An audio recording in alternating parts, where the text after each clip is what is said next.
My child, before this prayer begins, I want you to understand something about this specific moment. This moment right here, right now, where you are sitting or standing or lying down watching this.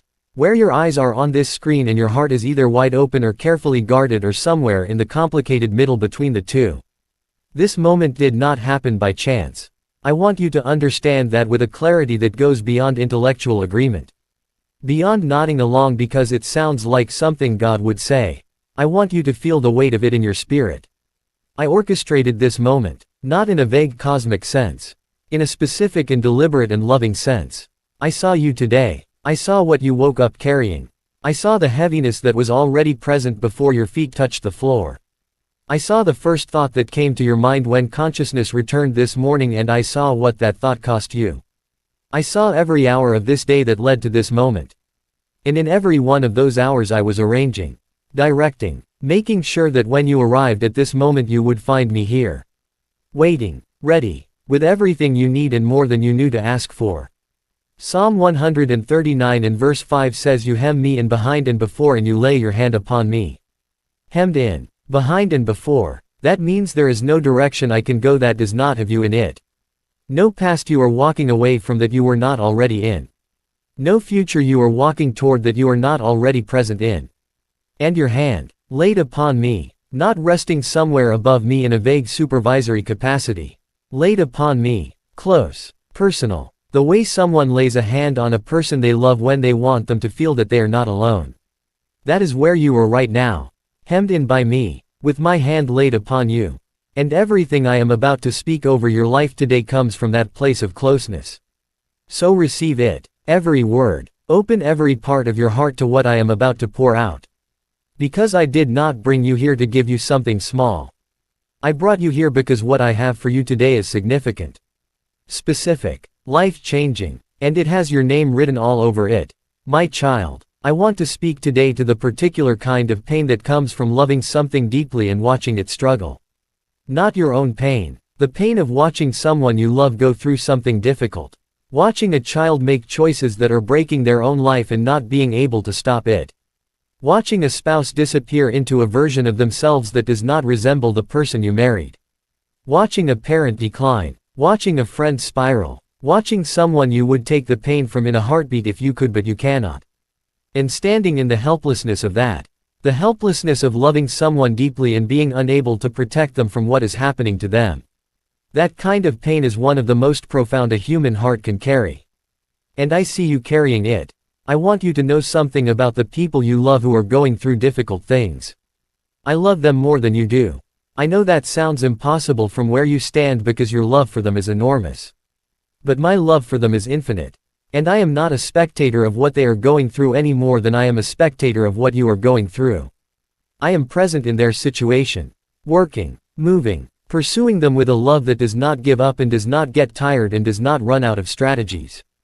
Jeremiah chapter 31 and verse 3 says, "I have loved you with an everlasting love. I have drawn you with unfailing kindness." Everlasting love, unfailing kindness. That love and that kindness is not just for you. It reaches every person connected to you. Every person you are interceding for. Every prodigal and every wanderer and every person who is lost in the middle of their own darkness. My love is reaching for them right now. Even as you watch this. Even in this moment. My love is actively pursuing the people on your heart. Keep praying for them. Your prayers for them are not falling on deaf ears. James chapter 5 and verse 16 says, "The prayer of a righteous person is powerful and effective." Your prayers for the people you love are powerful and effective. They are accomplishing things in the unseen realm around those people that you will not see evidence of until the right moment. Keep praying, keep believing, keep standing in the gap. Because the gap between where they are and where I am taking them is closing. Even now, even when it does not look like it is closing. My child, I want to speak to the area of your life that has been the most confusing. Not the area that has been the most painful necessarily. The most confusing. The area where things have not made sense. Where the pieces have not fit together in any way that produces a coherent picture. Where you have prayed and sought wisdom and asked for understanding and still found yourself standing in front of a situation that you simply cannot figure out. Where the why is so loud that it drowns out almost everything else. I want to speak to that confusion today. First, I want to validate it. Confusion is a real and significant human experience. The inability to understand what is happening in your life is genuinely difficult. And I do not dismiss it with a quick theological answer that floats past the surface of the pain without actually reaching it. I sit with you in the confusion. I acknowledge it. I do not require you to have it figured out before I help you. And then I want to speak a truth into it that is not a dismissal but a foundation. 1 Corinthians chapter 13 and verse 12 says, "For now we see only a reflection as in a mirror. But then we shall see face to face. Now I know in part.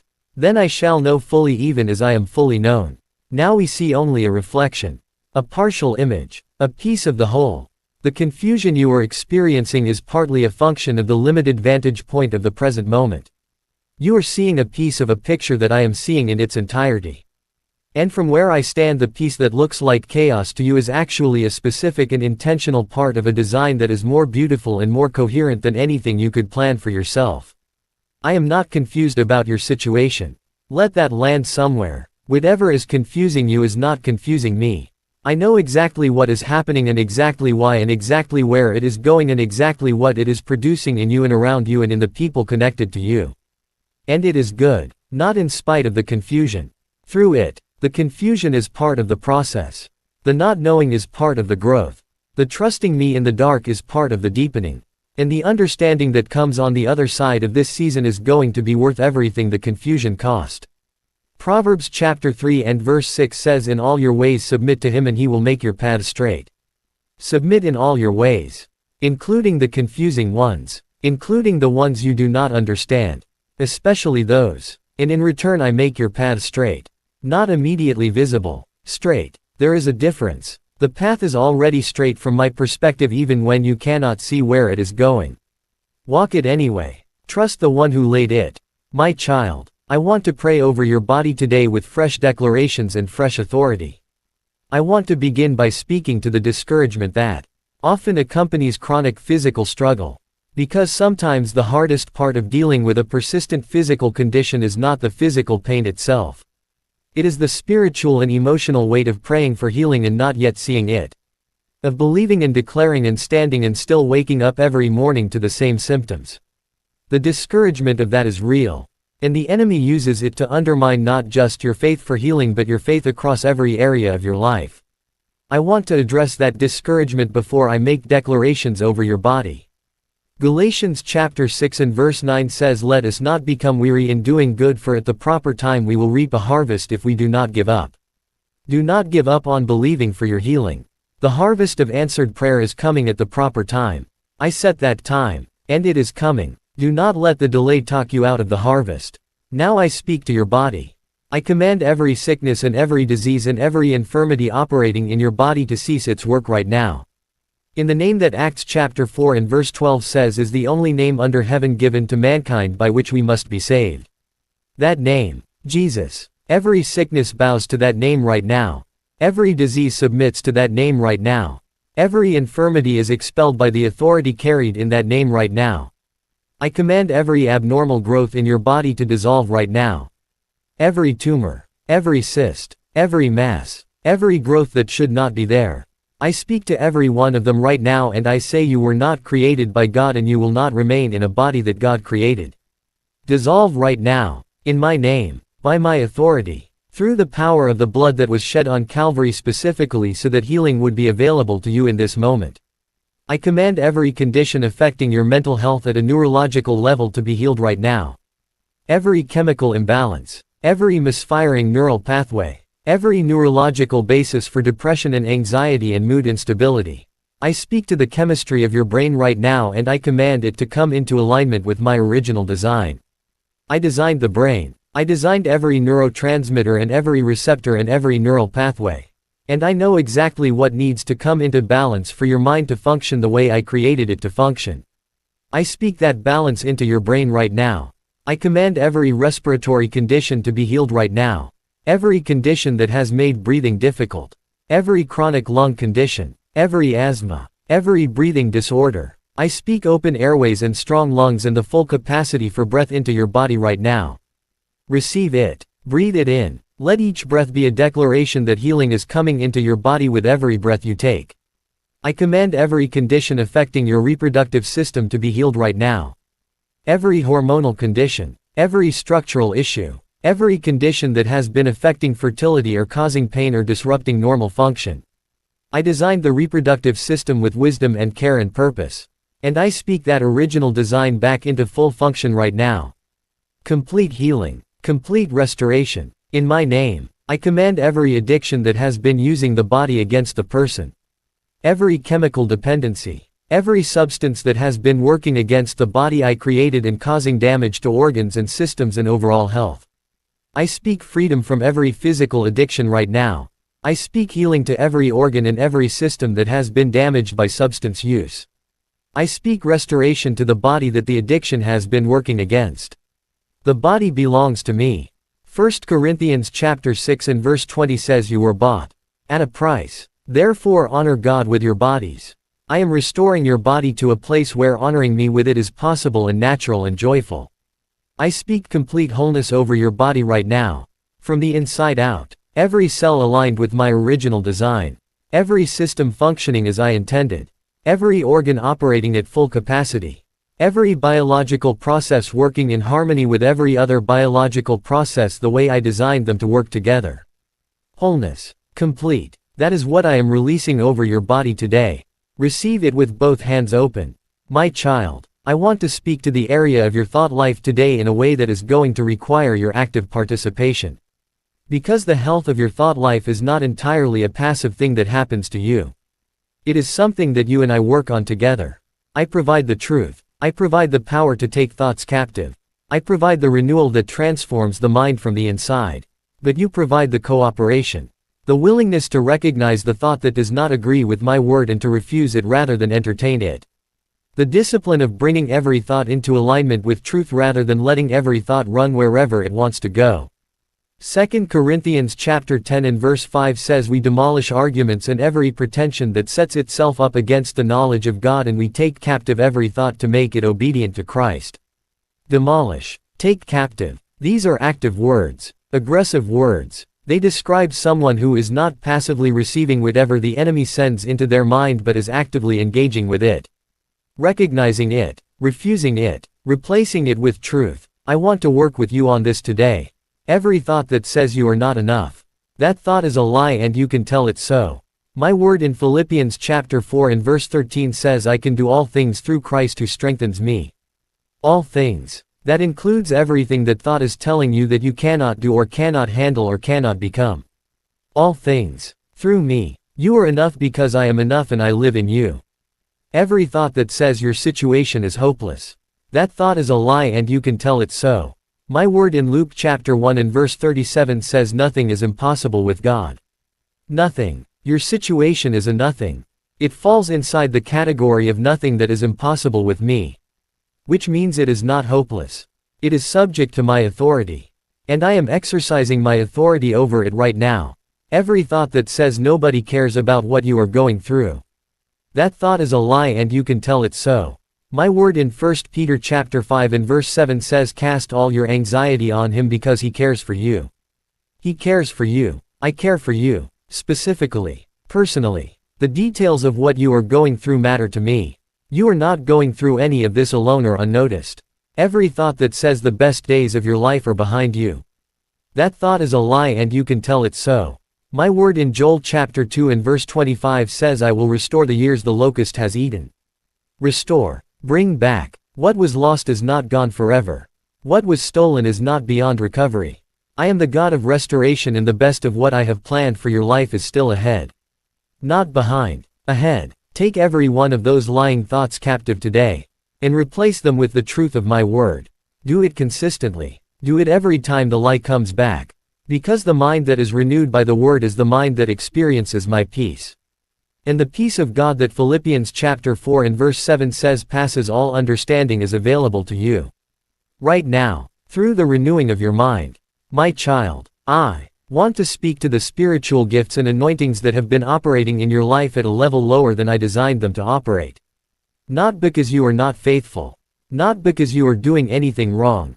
But because there is more. There is always more. And I want to release more today. I want to speak to the person who has the gift of intercession. Who carries a burden for prayer that goes beyond ordinary prayerfulness. Who feels things in the spirit that others do not feel and is moved to pray at unusual times for unusual things and sometimes does not even know why until later when the reason becomes clear. I want to say to you today that the gift of intercession you carry is one of the most powerful gifts in my kingdom. It is not a lesser gift because it happens in private. It is not a smaller gift because it does not have a public platform. The intercessor who prays in secret moves more in the spiritual realm than most people who minister publicly will ever know. Matthew chapter 6 and verse 6 says, "When you pray, go into your room, close the door and pray to your Father who is unseen. Then your Father who sees what is done in secret will reward you." I see the secret prayers. I reward the secret prayers. Keep praying. And I am expanding the capacity and the impact of your intercession in this season. I want to speak to the person who has the gift of wisdom. Who sees situations with an unusual clarity. Who hears conversations and perceives things that others miss. Who finds solutions that nobody else in the room thought of. Who has been the person that people come to when they need to understand something because there is something different about the way you see things. That is not natural intelligence. That is a spiritual gift. James chapter 1 and verse 5 says, "If any of you lacks wisdom, ask God who gives generously to all without finding fault, and it will be given to you." The wisdom you carry is a gift from me. And I am expanding it.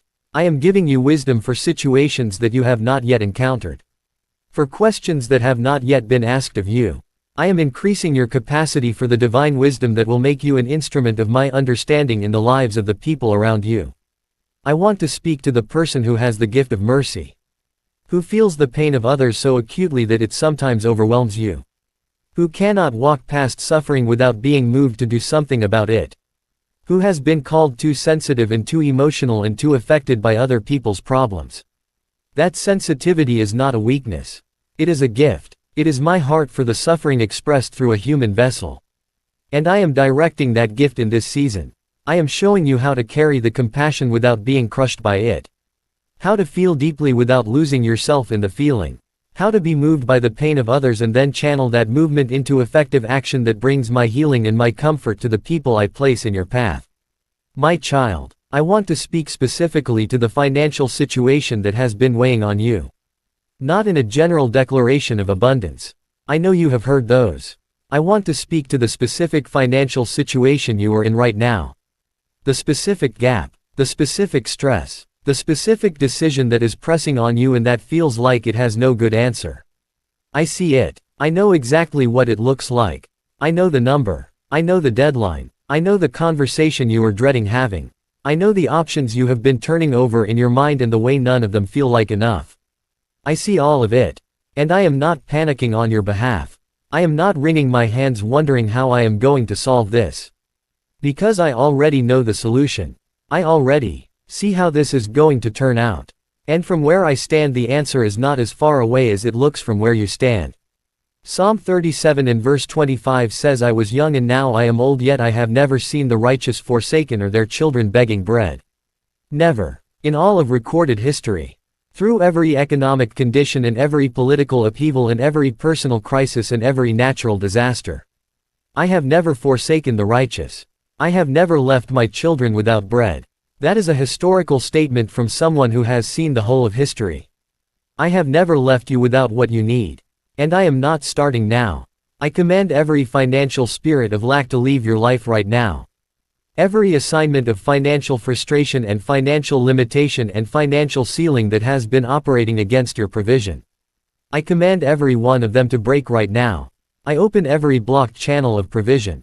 I clear every blocked door of financial opportunity. I remove every spiritual obstacle between you and the provision I have already released for you.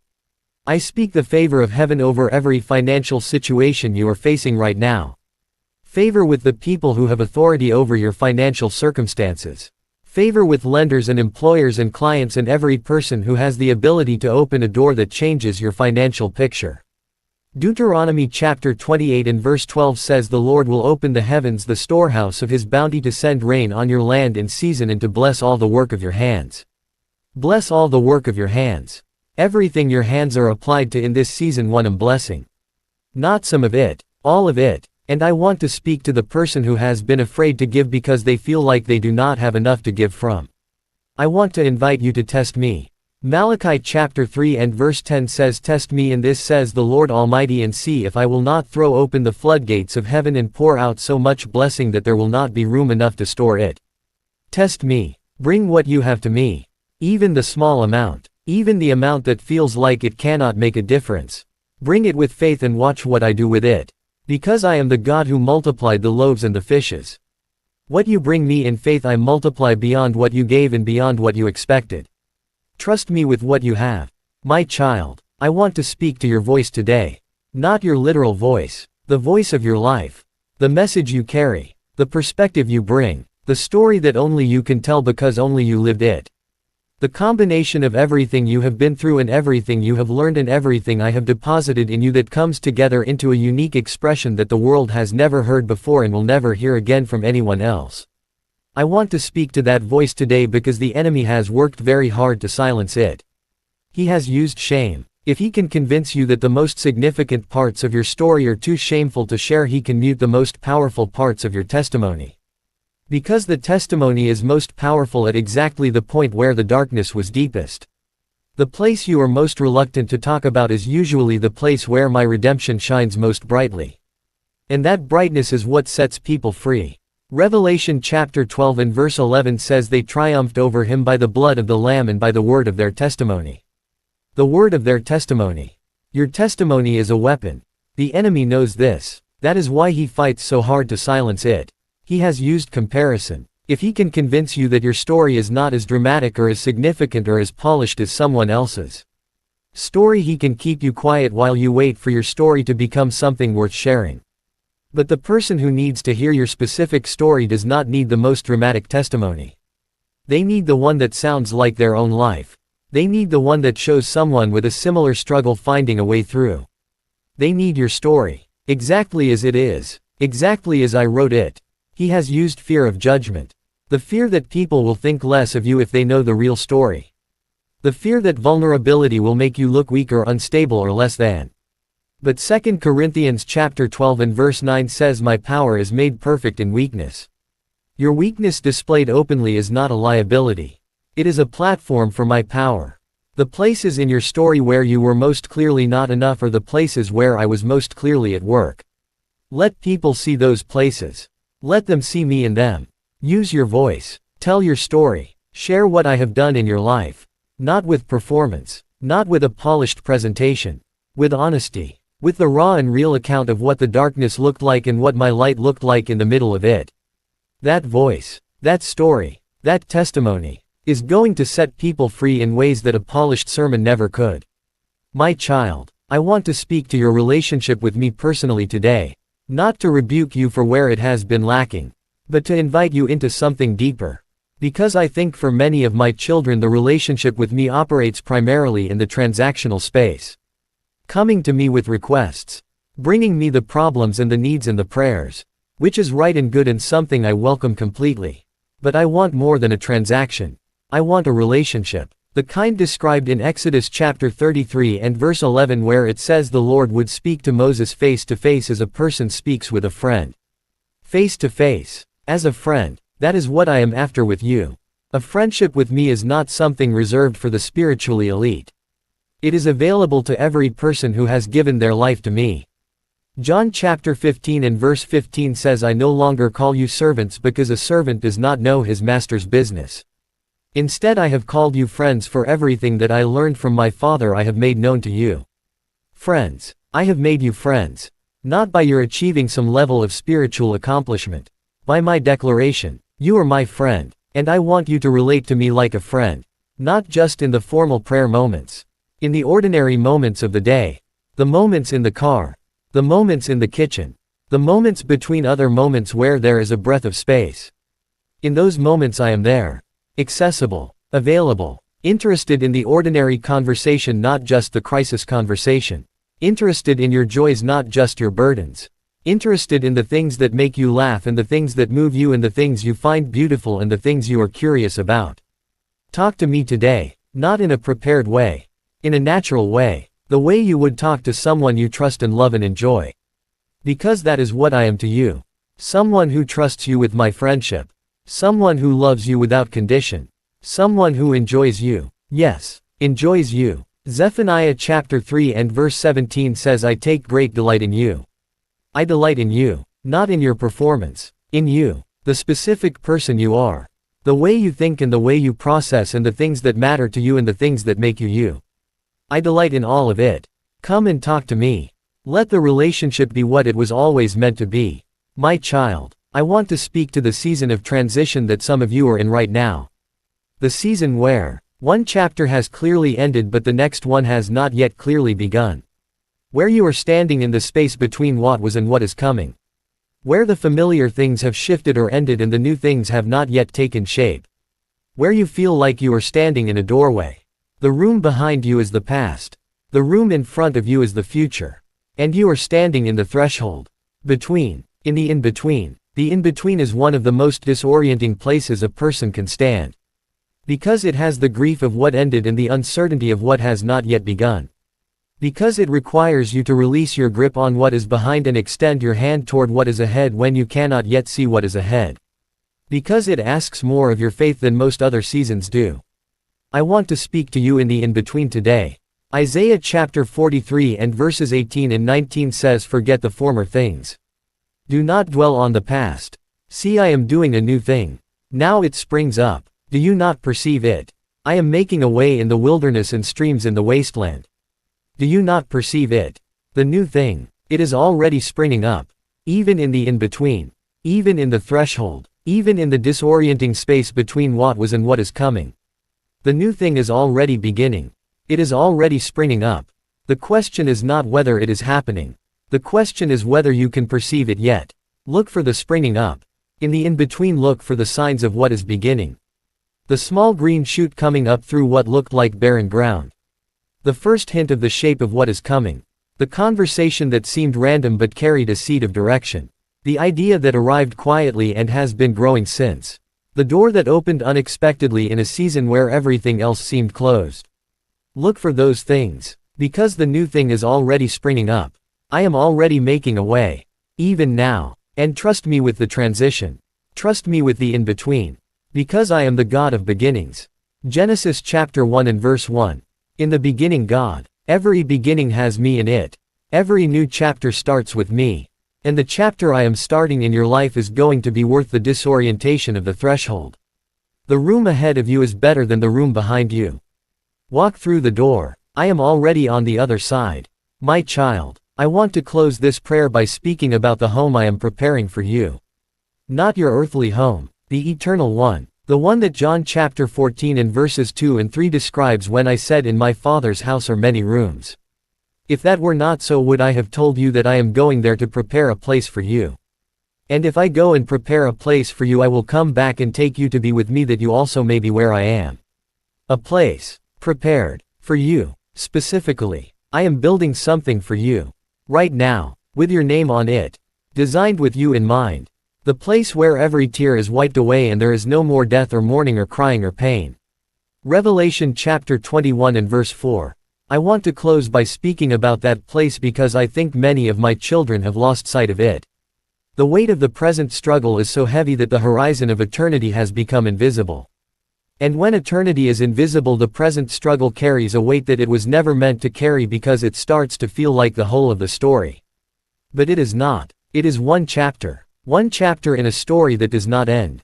That continues into something so beautiful and so complete and so full of everything that has been missing in the present, that the Apostle Paul could write in Romans chapter 8 and verse 18 that our present sufferings are not worth comparing with the glory that will be revealed in us.